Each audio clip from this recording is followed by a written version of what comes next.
Hello, good afternoon. We begin with news of an extraordinary medical development that could change the lives of people living with spinal cord injuries.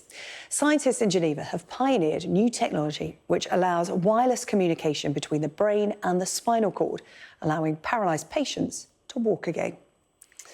Well, this is Gert-Jan, who has been paralysed for 12 years after he broke his neck in a cycling accident.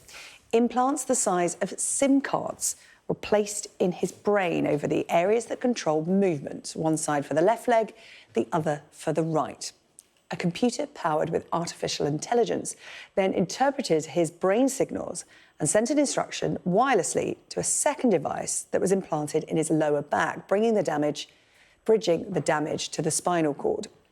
Electrical impulses were then sent to coordinate his leg muscles, allowing him to walk.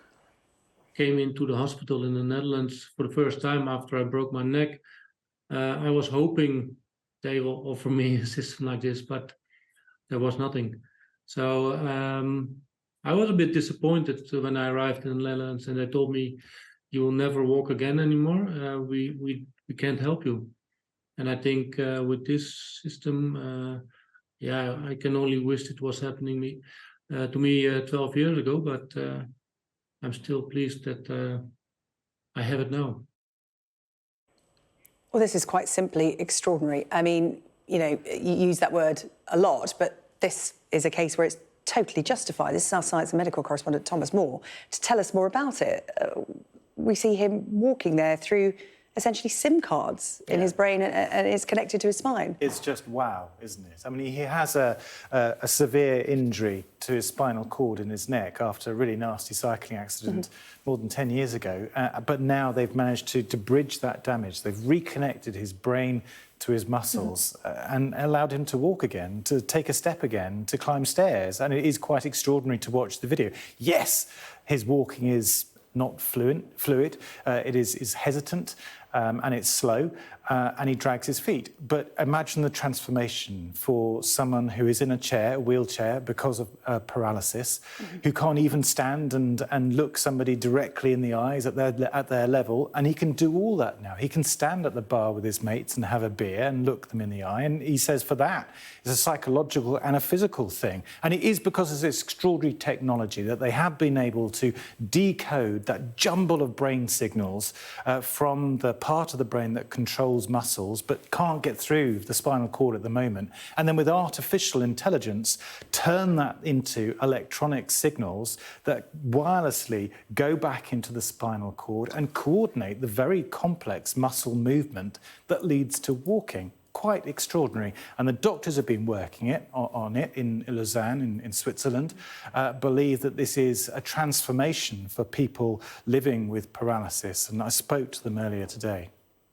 Yeah, we believe this is a real breakthrough here. It's not controlling robots. It's really reconnecting two regions of the central nervous system that are disconnected. This is like the true digital revolution in terms of prosthetics. It's a completely new dogma that is starting with, of course, a proof of principle, only one patient, but it shows us that it's not science fiction anymore and that a new era for these people and new hope can be given to people with a spinal cord injury. Well, it could quite literally change the lives of, you know, hundreds of thousands of people who are affected by similar injuries.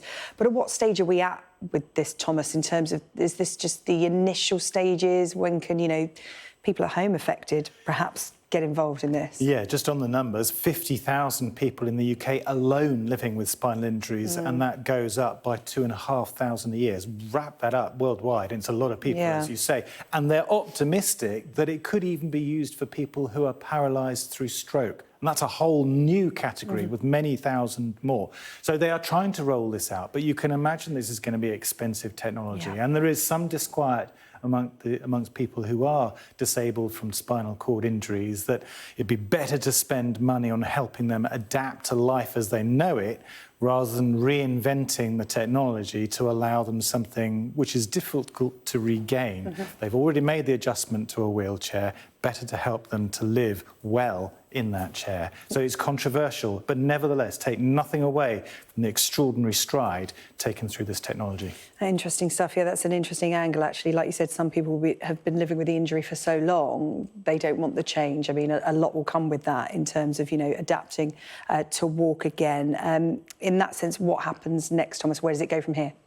So they hope that this is just going to develop. They believe that they can improve the implants, the artificial intelligence will get better at decoding brain signals, and the hope will be that you will get that fluid motion that most of us don't even think about when we walk. But for him, Gert-Jan, he's having to think about every movement, left leg, right leg, left leg, right leg, and it's very deliberate, and it's not subconscious in the way that we would see it. And that is the challenge, to help people really adapt to life back on their 2 feet once again. Yeah, Thomas, remarkable stuff. We'll be talking about it throughout the course of the programme this afternoon. Thank you so much, Thomas Moore, there with the latest.